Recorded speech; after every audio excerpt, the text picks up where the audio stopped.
welcome to week 1, day number 2. I'm Mr. Roll, and I'm here with Miss Martell, our first grade teacher. Hi.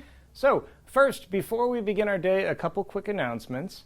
In week 1, day 1, we tried our very best to have a very long explanation how to get to every single file and every single Khan Academy video or any other video that our teachers were using in the lesson. Starting today, however, we are not going to have long explanations for every cut when we go to a different video or when we go to a different lesson online. You need to make sure that you have the day's list of links in front of you and click through the links in order so that you can go to the next video. Again, yesterday we had a good time explaining everything and taking a long time to do that. But today we're going to streamline it and make it go a little bit faster. So everybody needs to have the list of links in front of them so you can go to the next part of your lesson. All right, that's it for today's announcements. I wanted to talk for just a moment about Mrs. Martell's award-winning SARCEFT first place science fair project. Ms. Martell, can you tell us a little bit about what you and your first grade class did to win first prize at SARCEFT? Yeah, so the first thing we did was we talked about our body and how we have joints in them.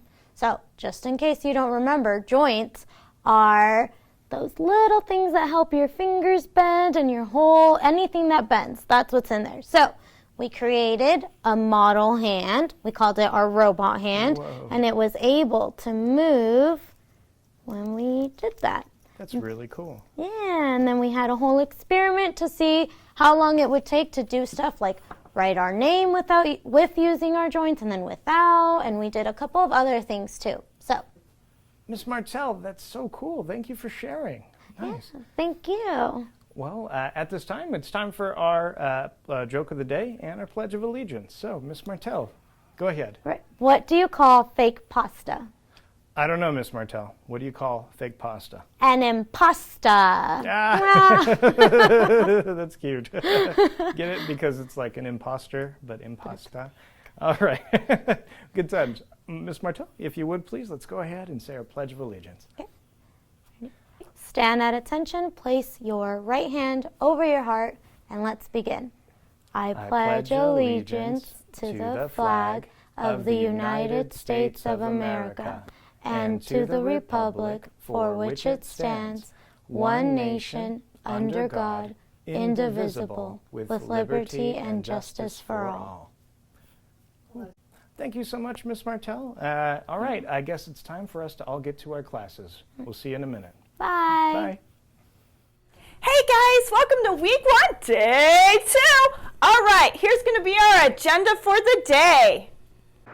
So for math, we are measuring rectangles with different units and squares. And then for English language arts, we're going over our spelling word search. We're doing some grammar and story time. And then finally for social studies, we're doing the practice game for the test. In science, we are on chapter 2 for climate and weather.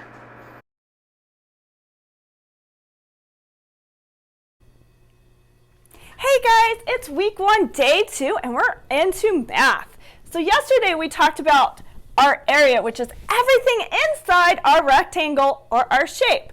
So today we're going to talk more about measuring it. And one way we can measure area is with square units. So you're going to go after this and click on measuring rectangles with different unit squares video in Khan Academy. And after that, you're going to compare area with unit squares practice also in Khan Academy. And then you're going to come back and we're going to do some ELA. At this time, go ahead and stop the video. Click the next link to do the activity or watch the next video. Once you finish, come back to this original video for more instructions.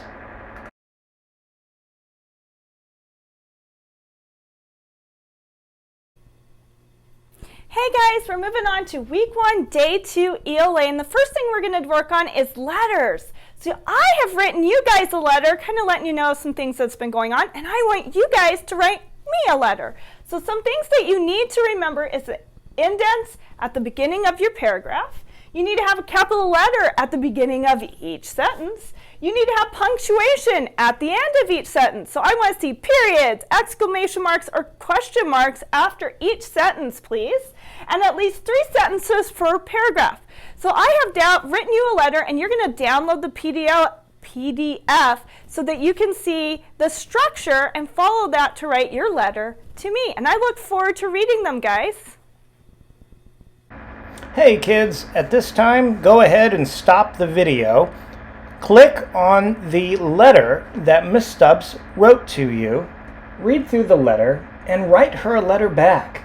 Make sure you indent and use capitals when you begin your sentences. Hey guys, I can't wait to see your letters that you just wrote me. So now we're doing week 1, day 2 of our spelling, and you have a word search to do for me. So you're going to download it, the PDF, onto your iBooks. Click on the little thing that looks like a pencil up at the top, and it's going to allow you to highlight the words. And then you're going to screenshot it and send it to me in Class Dojo so I can give you a grade. See you later. All right, on to the next activity. So, stop the video and download the word search. Once you download the word search, you can print it out, or if you're on an iPad, you can do what Miss Kimmy said and do it directly on the iPad. Once you finish the word search, come on back. Hello, ladies and gentlemen. Today is week 1, day 2, and I am Miss Megan. I am a TA for Miss Stubbs, and today I will be reading James of the Giant Peach by Roald Dahl, illustrated by Quentin Blake. Until he was 4 years old, James Harry Trotter had had a happy life.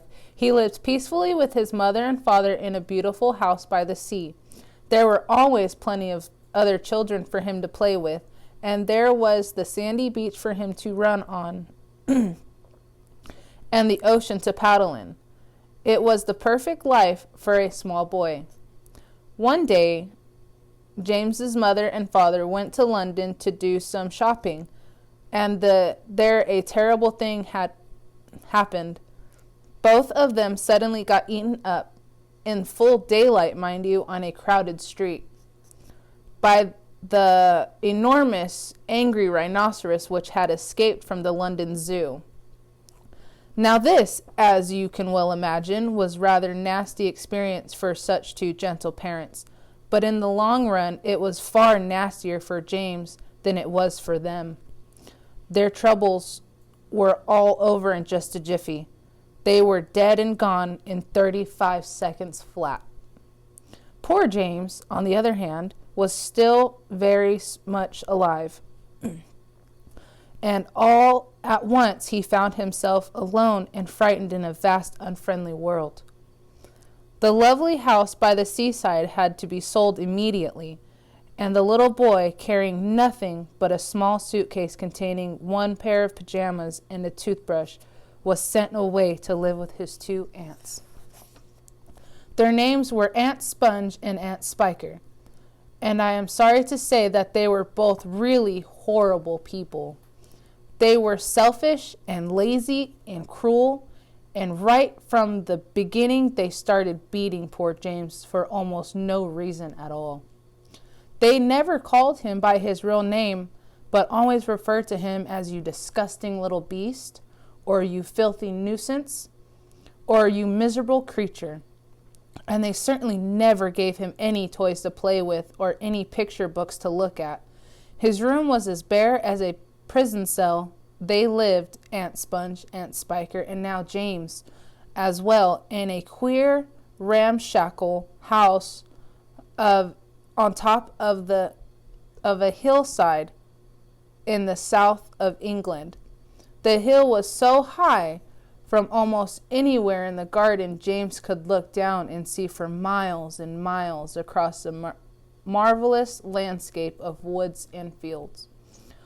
And on a very clear day, if he looked in the right direction, he could see a tiny gray dot far away on the horizon, which was the house that he used to live in with his beloved mother and father.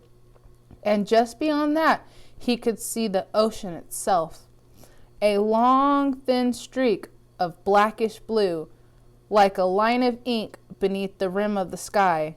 But James was never allowed to go down to the top of that hill. Neither Aunt Sponge nor Aunt Spiker could ever be bothered to take him out there herself. Not even for a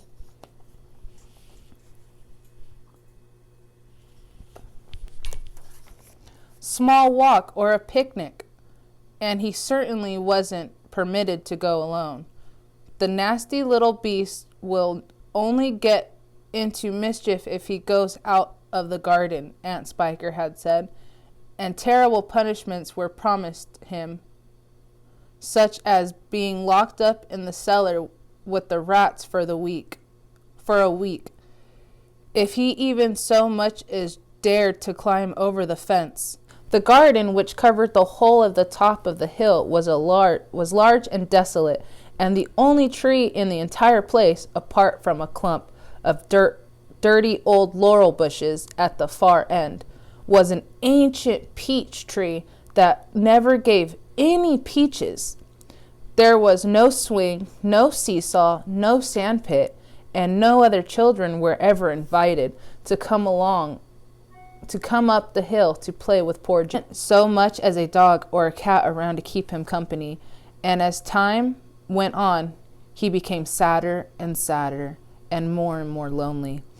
And he used to spend hours every day standing at the bottom of the garden, gazing wistfully at the lovely but forbidden world of woods and fields, and ocean that was spread out below him like a magic carpet. Hey guys, week 1, day 2, story time with me is going to be chapter 18 of Arushan, The End of Time by Roshani Shaksni. Hey guys, so this is chapter 18. A strange case. Friend, Aru almost dropped the backpack. You are much changed since you were the king of Sabala. Boo, what's he talking about? Asked Minnie. The sleeper smiled. Boo, that's what they call you? Has all that guilt made you soft? Something clicked in Aru's head. Sabala wasn't Boo's name, but the name of his kingdom. She remembered Devasiti's laugh. If they really are Pandavas, then the irony that you are the one who has been chosen to help them delights me. I get it, the sleeper said mockingly. Boo is short for Sabala. He turned to the girls, his eyebrows knitted in that, oh, I'm so sorry for you, not way that the only truly awful people can pull off. His name isn't Sabala, it's Shakahuni. I suppose you could call him Shaki, in which case I imagine that might be a shocker. He chuckled at his own joke, which is another thing that only truly awful people do. Grandparents, dads, and that one well-meaning but weird uncle are exceptions. Shakahani. Aru's heart went cold. She knew that name from the stories. It was the name of the deceiver, the sorcerer who led the eldest Pandava brother astray in a cursed game of dice, where he was forced to gamble away his entire kingdom. Shakahani started the great Kurukshetra war. His revenge consumed his own kingdom. He was one of the panda's greatest enemies, and she had let him sit on her shoulder. Minnie had fed him an Oreo. They'd cared for him. Your quarrel is not with them, Boo said to the sleeper. You have become quite the addled one, said the sleeper. You're telling me you have actually been tasked to help the Pandavas? What is this, your penance for committing as horrible a sin? No, said Boo, and this time he looked at Aru and Minnie. It is not my penance. It is my honor. Aru felt a flush of pride in the same instant that she felt a stab of misgiving. Nice words, but why should she believe them? Poppy and Ariel had been nice to her up until the moment when they weren't. You have gone soft, said the sleeper, frowning. I've grown stronger, in a way that perhaps you can no longer understand. People change. You used to believe that most of all, said Boo, or have you forgotten? People don't change. They just grow weaker, said the sleeper. His voice was icy as the cloak of winter. For the sake of old times, I will give you one chance. Join me. Help my cause. I will make us gods and end this age. This is it. Aru waited for Boo to betray them. She braced herself to feel a rush of hurt, but Boo didn't hesitate. His voice was loud and strong when he said, "No!" Aru's heart squeezed. The sleeper growled and threw Boo across the room. The pigeon hit a shelf with a loud smack and slumped to the floor. Minnie and Aru screamed, but the moment they tried to run toward him, a wall of air forced them back. Aru braced herself, her hand flying to the pendant that Monsoon had given her. She wanted to throw it at him, but all it could do was aim right. Making sure a rock hit the sleeper on his nose wouldn't do much good if he could just shake his head and keep going. She needed something bigger, more powerful. The sleeper prowled toward them. As Aru was scanning the collection for a giant book to hit him with, the biggest one, Atlas growled at her from the lowest shelf. Minnie let out a scream. She tore off her headband and threw it like a frisbee at the sleeper. It caught on his ear. For one moment, his eyes went all black, but then he recovered and the headband vanished. "That was your best effort?" he asked, laughing. "A headband? I'm trembling with fear. Now let's be honest, I could kill you easily. 2 little girls, no training, no valor. Do you really think you can get the celestial weapons?" Aru felt her face turning red. Indara had claimed her as his daughter. Maybe she'd been lightheaded from standing up in the clouds when this happened, but she'd seen, at least she thought she'd seen, the statue of Indara smile at her, as if he was pleased. Remembering that gave her the courage to say, "We were chosen by the gods." Then again, what was with the golden ball? Aru didn't have any experience with dads, but she was pretty sure giving your kid a glowing ping pong ball to fight demons was like getting pocket fuzz and a spare change instead of an allowance. The sleeper scoffed. "The gods would never trust you to do anything. Just look at you." The more he talked, the angrier Aru became. She wasn't going to back down. They had something the sleeper didn't. "Threaten us all you want, but you need us to get those keys, don't you?" asked Aru. "You can't see them. You don't even know what they are." The sleeper grew quiet and stroked his chin thoughtfully. Finally he said, "You're right." Aru couldn't believe it. Had she talked him down? The sleeper raised his hand, curling his fingers. Boo zoomed into his palm. The bird wasn't moving. "I do need you," he said. "I would have taken the key you have now, but it may lead you to the other 2, and it doesn't matter that I can't see them because you are going to deliver all 3 to me by the new moon." He squeezed Boo, and Minnie began to whimper. The sleeper turned toward her. "I know so much about you now, from listening to your heartbeats," he said with mock sweetness. "Your father wears a cross beneath his shirt, an amulet necklace passed down from his family in the Philippines. Your brother hides a photo of his soccer teammate beneath his pillow, and when you found it, he swore you to secrecy. Your mother's hair smells like sandalwood." Minnie's face turned white. Then the sleeper faced Aru. Something flashed in his eyes. "And you? Well, you and I might as well be family." "What are you talking about?" Aru blurted. "You're crazy." He cut her off with a look. "Summon me just before the new moon, or I will do more than just freeze your loved ones." "Never," said Aru. "We'll fight if we have to, and—" "Tuss, tuss, tuss," said the sleeper. "Before you even think about fighting me, know that I am gathering my own friends." He gave them a crow smile. "And trust me, you won't like meeting them." He disappeared, taking Boo with him. For a whole minute, Aru and Minnie didn't budge. Aru felt like she was spinning even though she was standing still. Too many things zipping through her head. Boo had fought for them just now, but once he had been the Pandava's enemy. Was that why he was being forced to help them in this life, in this form of a pigeon, no less? And then there was the fact that the sleeper knew her mom and Minnie's family. How was that possible? Around them, the books began to run about, desperate to restore some order. Their pages ruffled like birds settling back down to sleep. Without the sleeper covering it, the ceiling now looked like open sky. Bruised purple storm clouds drifted across it. Aru scowled. It didn't make sense for the magic around them to look so beautiful when she felt so ugly. What was the point in even trying to get to the kingdom of death without Boo? The sleeper was right. She had caused all this, and she had failed everyone. Why? Croaked Minnie. She didn't have to say the rest. Why had Aru lied about the lamp? Why had Boo hidden his past? Why was any of this happening to them? Aru was tired. Tired of lying, tired of imagining the world as it could be and not as it was. She was tired of making herself bigger and better in her own head when it was clear that she would never or could be in her real life. She pulled the coin that she'd gotten from adulthood out of her pocket. It had faded to dull silver. Aru couldn't meet Minnie's gaze. I knew a little what would happen if I lit the lamp. My mom had told me, but I didn't really believe her, and I lit it anyway. What the sleeper said was true. I did it to impress some classmates that I thought I wanted as friends. Minnie's shoulders shook. My family is in danger because of you, she said. You didn't cry or yell, and that made it so much worse. You lied about everything, didn't you? Were you just laughing at me the whole time? Aru looked her in the eyes now. What? No, of course not. Why should I believe you, Minnie cut in? You said you thought I was brave and that I wasn't a bad thing to be the daughter of death.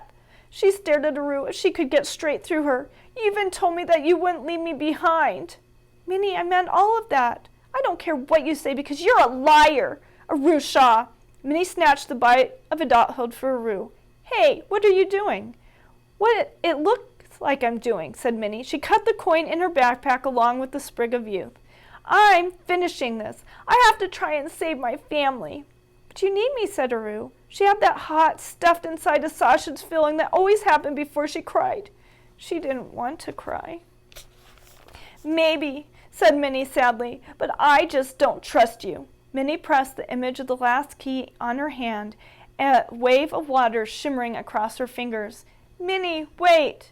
She stepped through a cut of light. Aru tried to grab her hand but only found air. Minnie had disappeared. Aru was left standing by herself. The books around her tittered and gossiped. There was no place left for her in the other world. The sleeper didn't even think they were enough of a threat to bother with killing them. She should have felt grateful, but she felt invisible, useless. On top of that, Boo was hurt, and Aru had earned and lost a sister in a matter of days. At the thought of days, Aru slowly turned her hand. She felt like she was being handed back a quiz that she definitely failed and was doing her best to turn over the paper as slowly as possible. What the heck was that? Whatever number it was definitely wasn't the number 6. Minnie would know what it meant, but Minnie wasn't here. Aru was running out of days, and if ever there was a time to cry, it was now. But she couldn't. She was too tired and angry. She paced. There was no way she could go back to the museum. What would she do? Sit under the elephant and wait for the world to end? And yet she couldn't follow Minnie either. Minnie didn't want her help. Aru had nothing to offer. Her only natural gift was lying. That wasn't a very heroic quality. Aru was nearly at the end of the library's row A when a strange book caught her eye. It was small and bright green. It bounced up and down when she got close. Its title was simple, Aru. Curious, she reached forward and opened the front cover.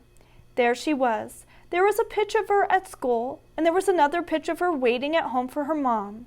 She rifled through the pages, her heart racing. There was even an illustration of her and Minnie at Madame B's beauty salon. Aru was in the middle of talking. In the next painting, Aru was looking down triumphantly in the court of the seasons. She tried to flip to the end, but the pages were glued together. Minnie had said something about the library of the Night Bazaar, that this place held the stories of everything and everyone, including her. Maybe it meant that her story wasn't finished just yet. She had deceived both Madame B and the seasons, but her lies hadn't been bad. They had led to something good. She talked herself and Minnie out of trouble and gotten them new weapons. Maybe her gift wasn't lying. Maybe her gift was imagination. Imagination was neither good nor bad. It was a little bit of both, just like her. Was Ajana at all like her? Did he ever lie or worry that he was more bad than good?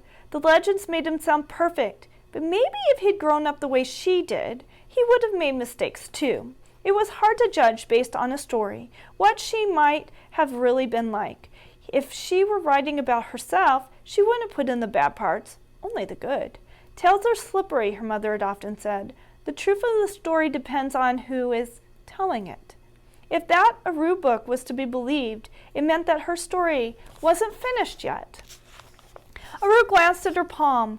Whatever the Sanskrit number was, it looked too fancy to be a 1. She was sure there was still some time left.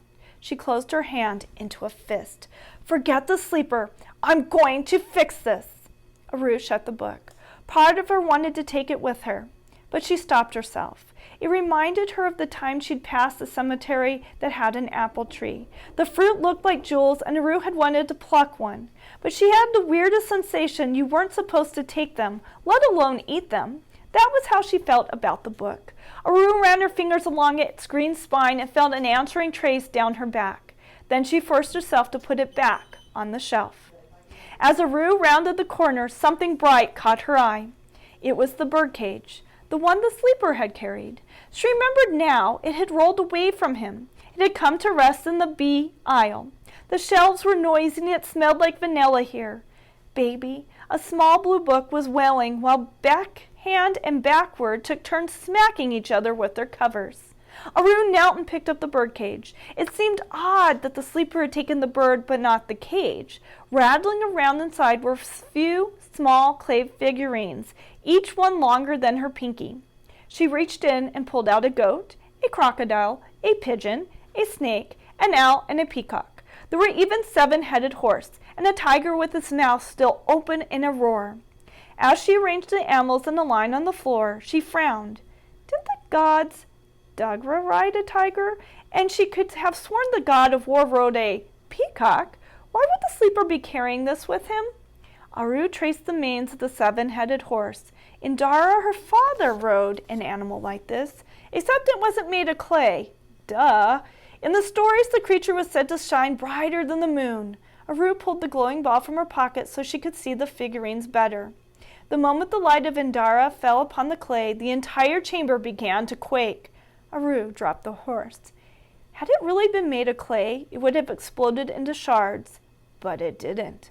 On the contrary, it began to grow, and not just the horse, but all the animals. Aru scuttled backward. The ball in her hand glowed so bright she couldn't make out the books anymore. Light burst around her. The hubbub of the bee section faded and was replaced by new sounds.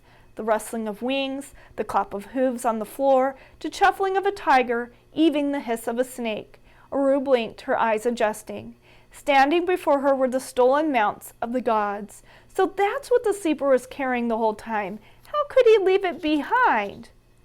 Oh, thought Aru, the magical headband from summer that Minnie had thrown at him. Whoever wears this will forget something important. Well, it had definitely worked. As soon as they were out of his sight, the sleeper had forgotten all about the precious mounts. There was a beautiful burnished orange tiger, a stately peacock that trailed jewels, a stunning white owl, but the creature that stole her breath was none other than the 7-headed horse. It trotted toward Aru, all of its heads lowering at once. Thank you, daughter of Indara, said the horse, speaking from all 7 of its mouths in 7 melodious voices. You have freed us from imprisonment. One by one, the mounts walked forward. The tiger nuzzled her hand. The peacock nipped her fingers affectionately. The owl lowered its head. Merely call us all, and we will come for you aid, Pandava, said the owl. They talked off, leaping and flying and trotting into the air until only the horse was left. You have somewhere to be, don't you? Asked the horse. Aru looked down at the waves on her knuckles and nodded. The 3rd key. The sip of old age was still out there. I shall take you, said the horse.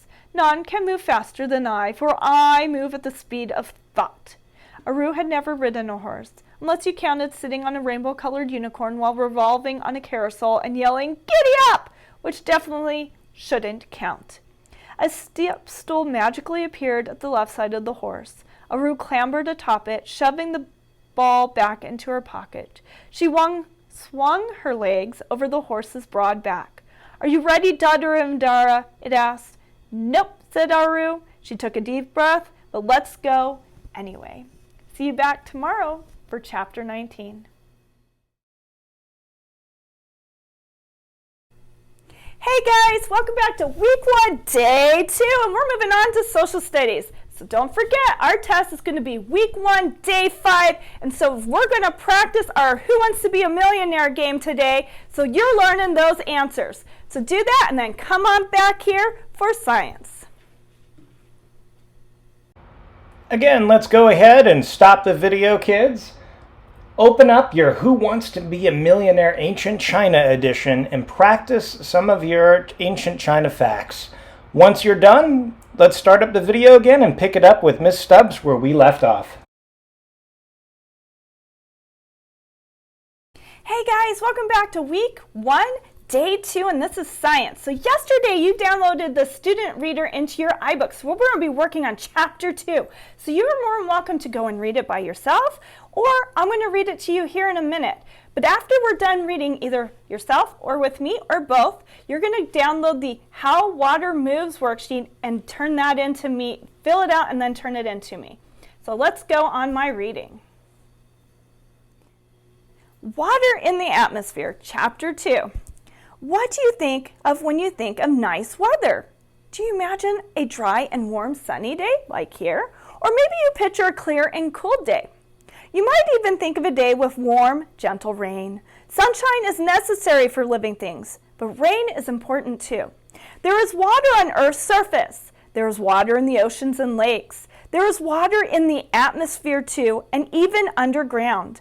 All this water moves from Earth's surface to the atmosphere and back again all the time.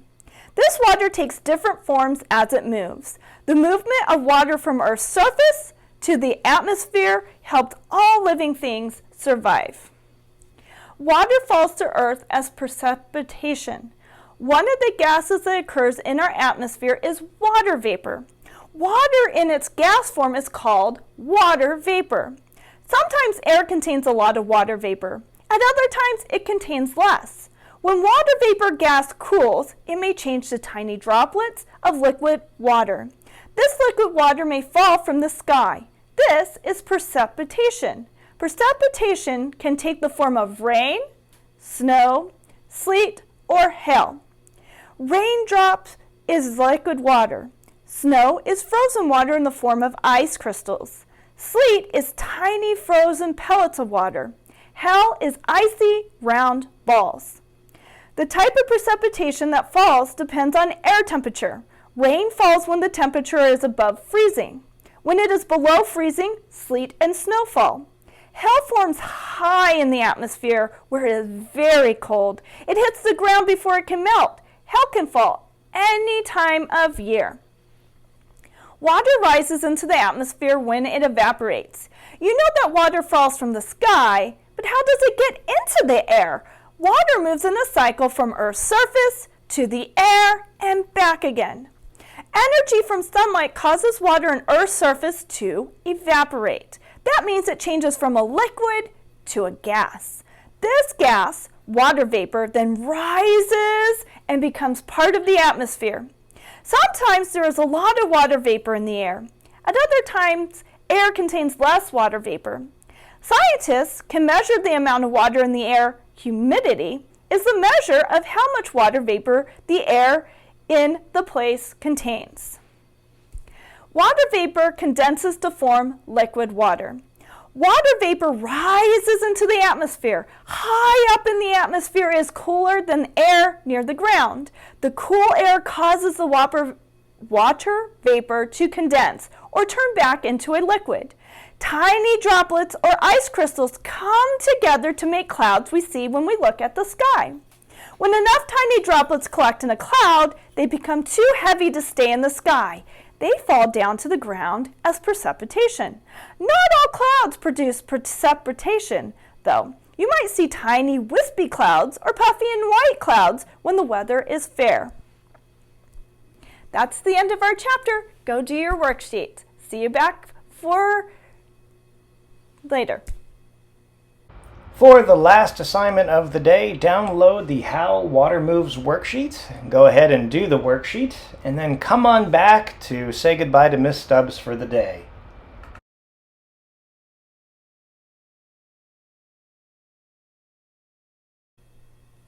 Hey guys, I hope you have a great day today doing week 1, day 2 work, and I'll see you back tomorrow for week 1, day 3. Have a great evening.